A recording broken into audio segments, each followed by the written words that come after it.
So I want to talk about the ways of silencing whistleblowers and give some of my personal experience. And we have libel and slander laws, which I'm from the UK, as you can tell, and we have the stiffest slander and libel laws in the world, I think, which is why lots of people travel to the UK to sue people, even if the so-called libel hasn't been in the UK. But of course, the disciplinary actions and dismissal, as Peter knows about, and gagging contracts. And the big weapon they have is the inequality of arms, as lawyers say, the difference in the money you have to defend yourself and the money that a pharmaceutical company or an employer has to prosecute you. And also the slowness of the legal process helps those silence whistleblowers, because if you're held up in a legal case for several years, it's the whole of your life really for those years, whereas a company can just delegate a couple of people to dealing with that and pay their lawyers to deal with it. So it's the length and the inequality of arms.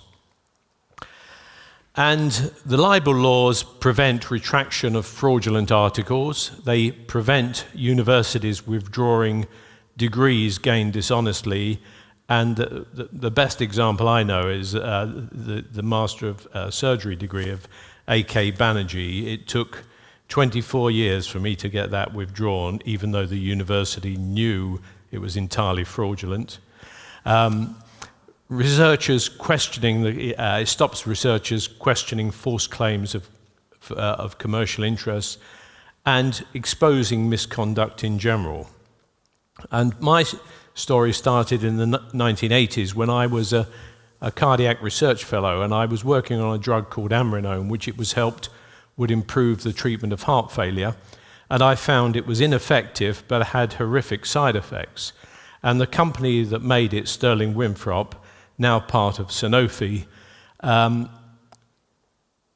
wanted me to, initially they wanted me just to alter the data. They asked me to leave out some of the data points. And when a drug does not increase contractility, you don't see all the lines going across. What you see in a biological system is a few go up and a few go down, and statistically there's no difference. And they wanted me to take out all the ones that went down, leaving only the ones that went up, which would have given a statistically significant improvement.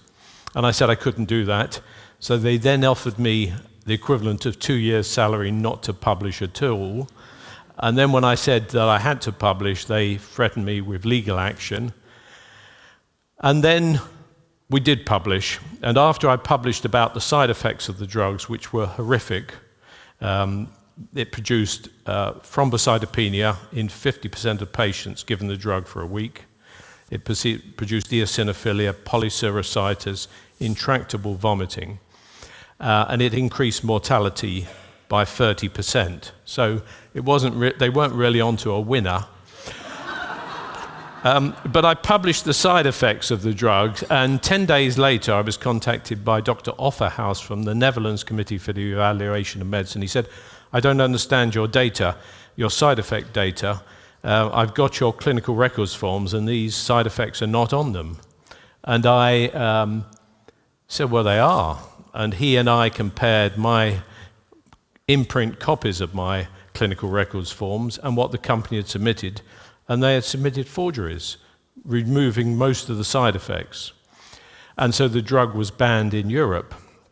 And then in 1984, the company told the FDA that in the first 1,200 patients given the drug, there were over 1,400 life-threatening side effects, so more than one per patient on average, and they were withdrawing the drug worldwide. But 2 years later, I discovered that this drug that you could no longer get on a doctor's prescription in Europe or North America, you could buy over the counter in parts of Africa and Asia, because the company were marketing it despite knowing that it increased mortality by 30%. So I went to Oxfam and asked them, to use their representatives in various African and Asian countries to buy the drug, get proof of purchase, and we took it to the WHO in Geneva and got the drug withdrawn worldwide by embarrassing the company. I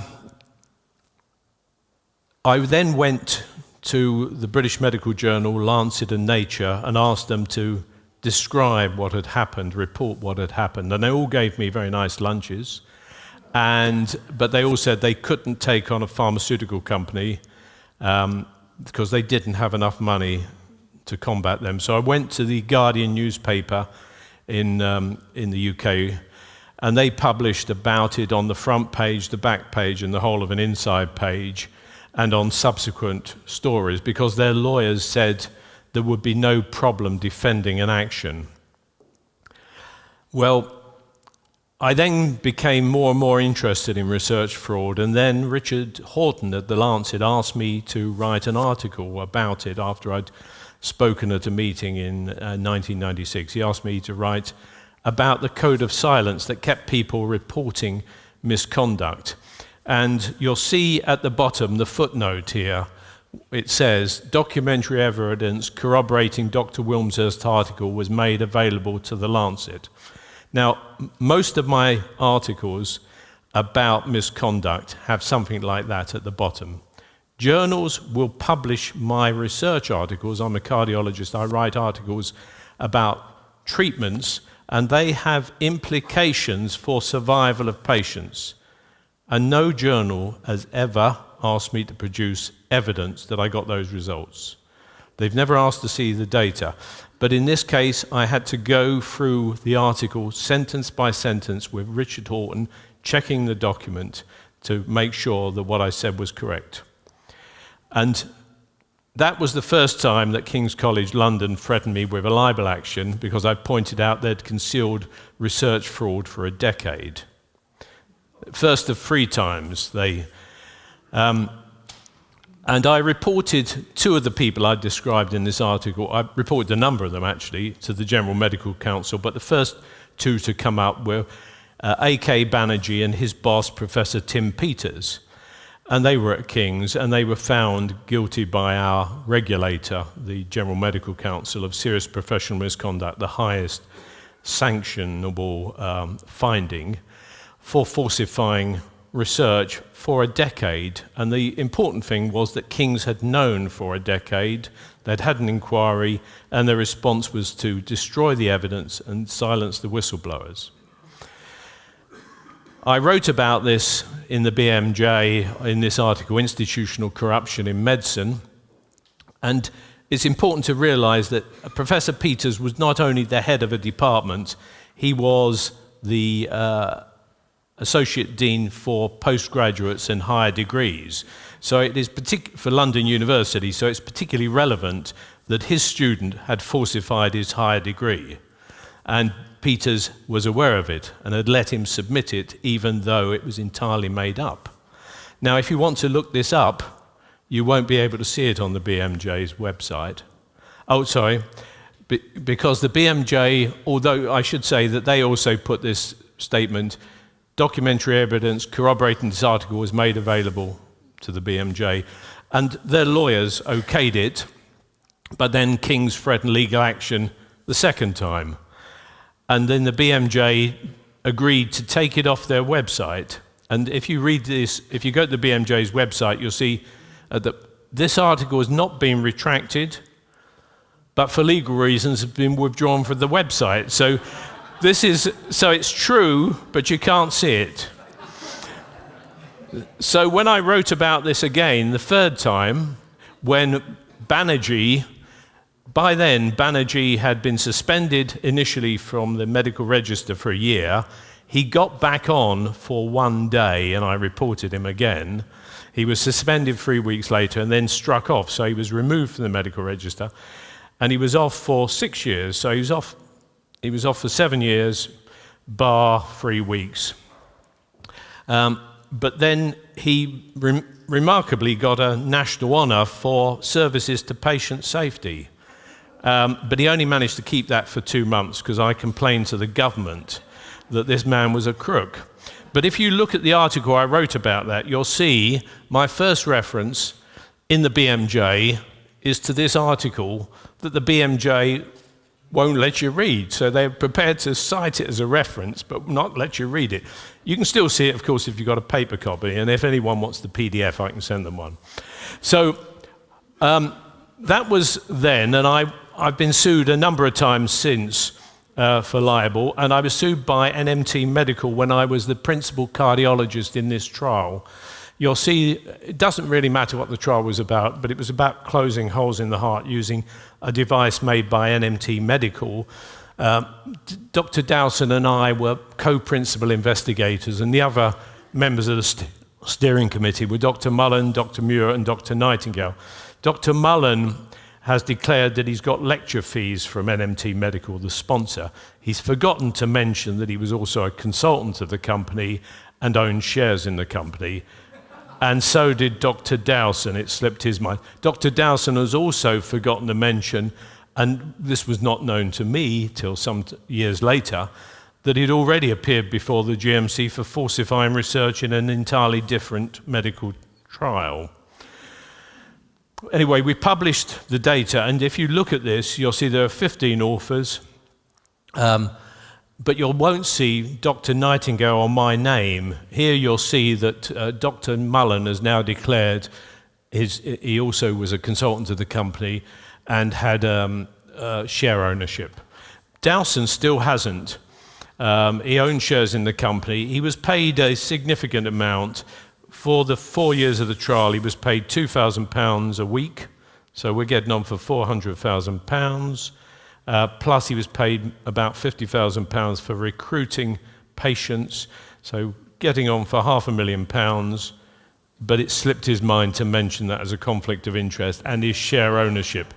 Dr. Rickard's here. He actually died before the trial started, but he was still an author. He died before the protocol was written, and he's still not only an author of the trial, but he was an author of replies to correspondence 5 years later. But Rickard's was a great chap. I mean, he was the most eminent of these people. Anyway, so, and of course he adds kudos to the paper by being a genuine ghost author. Anyway, Dr. Nightingale and I refused to be named as authors. We were denied full access to the data. Even without it, it was obvious there were errors and omissions in the paper. Nightingale and I had contributed 30% of the patients in the trial. There were clear problems with the efficacy of the device closing the holes. But what's more, another worrying thing was in the paper there was no mention that the device tended to fall out and lie loose in your heart or get carried into blood vessels, into the pulmonary artery, and people had to have procedures to have this removed. It didn't mention that, in fact, large parts of the paper were written by a vice president of the company, and as I said, a lot of conflicts of interest were not disclosed. I spoke about my concerns about this at a big cardiac conference in Washington, and it was published online, and I was sued for the first time out of 4 times by the company for something that was on this US website. I'll just skip that. Well, what did we find? We found the trial did not work. There were meant to be 75 patients in each arm. 74 had the implant, 73 had the sham procedure, and only 3 achieved the primary endpoint in each arm. But it was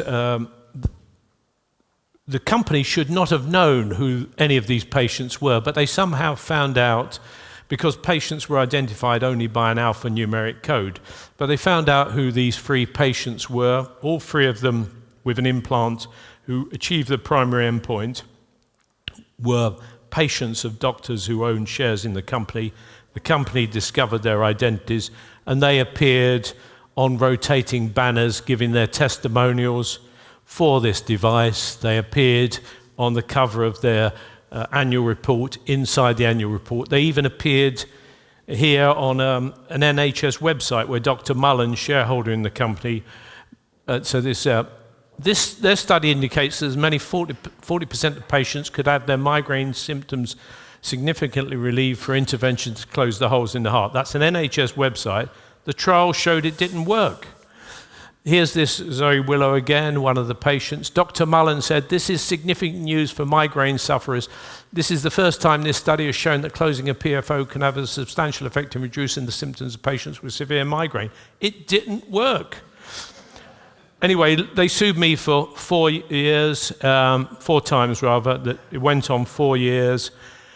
My costs were £300,000, but I recovered most of it when they went into liquidation, and we got the High Court to sequester money before they went into liquidation.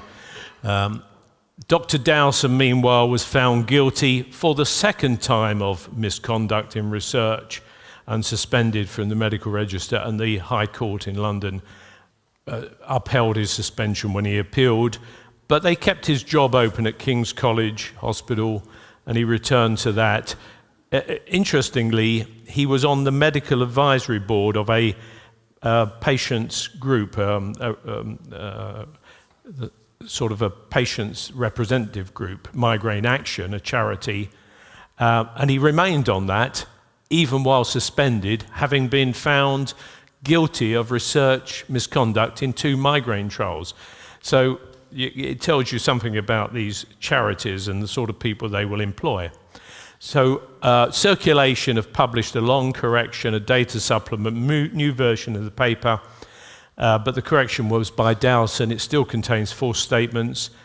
It doesn't disclose Dowson's conflict of interest. The editor is aware and has not retracted this paper.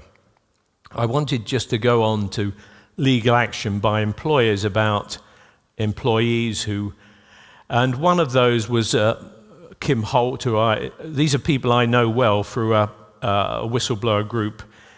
Kim Holt was the first chair of this, and she set it up, and I was the last chair of it, and it's a health service whistleblower group.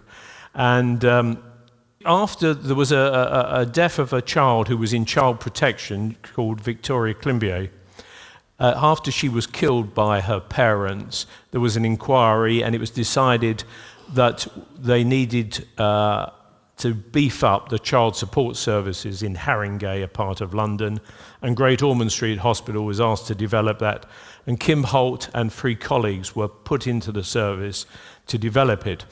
And they were given no money, and the service, they raised concerns that they weren't able to develop the service and that problems were arising. Her 3 colleagues all resigned. She didn't resign, but was put on paid leave, special leave as we call it in the NHS. You can't go into work. And there was another death, and of a baby called Peter Connolly. In fact, he died the day after social services had told the parents that they would not be prosecuted for having injured him and broken his bones previously, and they were told by social services, "You're not going to be prosecuted." The next day they killed him. And Kim Holt was offered a gagging clause, but turned that down, and she's now employed by a different hospital in London doing the same sort of work, but she's suffered a lot from that. Dr. Z is someone I helped. I can't name her because the High Court says that her identity has to be concealed, but she was a research registrar. She became concerned about misconduct by her boss, who we can call the professor in Cambridge, who I can't name, but when she, in fact, what he was doing was probably illegal under British law. And when she complained to people about this, more senior people, she was immediately suspended, and they kept her suspended for 5 years without pay. They refused to let her leave, and this is the remarkable thing. They could let her not stop her leaving, but they wouldn't pay her, and she was accused of being dishonest, of being mentally ill. She used all her savings, took out loans, had to move to live with her parents again. And the health authority spent 2.5 million on legal fees fighting 42 legal actions when she was fighting against the top QCs in the UK that were employed by the health authority, and she was just representing herself. And in the end, she won, and she got all the money she was owed for the 5 years, but she hadn't worked for 5 years, so life was very difficult. If you're a doctor and you don't work for 5 years and you're a trainee, getting back into it can be very difficult. She had to sign a confidentiality agreement, or she would have been bankrupt for life, really, to get the money. And so that's one reason we can't name her. Shamila Chowdhury was a radiographer who became the radiology manager at Ealing Hospital, and she became concerned that some of the consultant radiologists at her hospital were working in a private hospital in time that they were supposed to be in the NHS hospital. And she went to her line manager, and the immediate response was they had her escorted from the building. She wasn't even allowed to go back to her office. So she complained that people were being dishonest and defrauding the NHS, but because these consultants were more valuable to the hospital than she was, they escorted her from the building. Fortunately, she had a very big handbag, and she had taken all the documents in the handbag because she thought the managers would want to see these. So when they escorted her to the building to stop her going and collecting these, she had them in this big handbag. And she won her case, and the health secretary at the time, Secretary of State for Health, Jeremy Hunt, promised he would get her a job back, but even he could not make the hospital give her a job back, and she remains unemployed, at risk of losing her home. So in summary, the legal protections, there are supposed to be legal protections for those who those who raise concerns, but they're ignored or they fail. The legal power is with wealthy organizations that want to silence whistleblowers. And if they want to get you, they always will, because even if they say that we won't get you for whistleblowing, because of course they can't, they will find something else, something trivial that you've done, because every one of us has made a mistake, and they will trawl from your records. I've had that. People look through your records to see if you made mistakes. People look at if you've rung home from your office, or you've made a private call from the hospital, and little things like that, and they can build up those sort of things to get you, and they always will.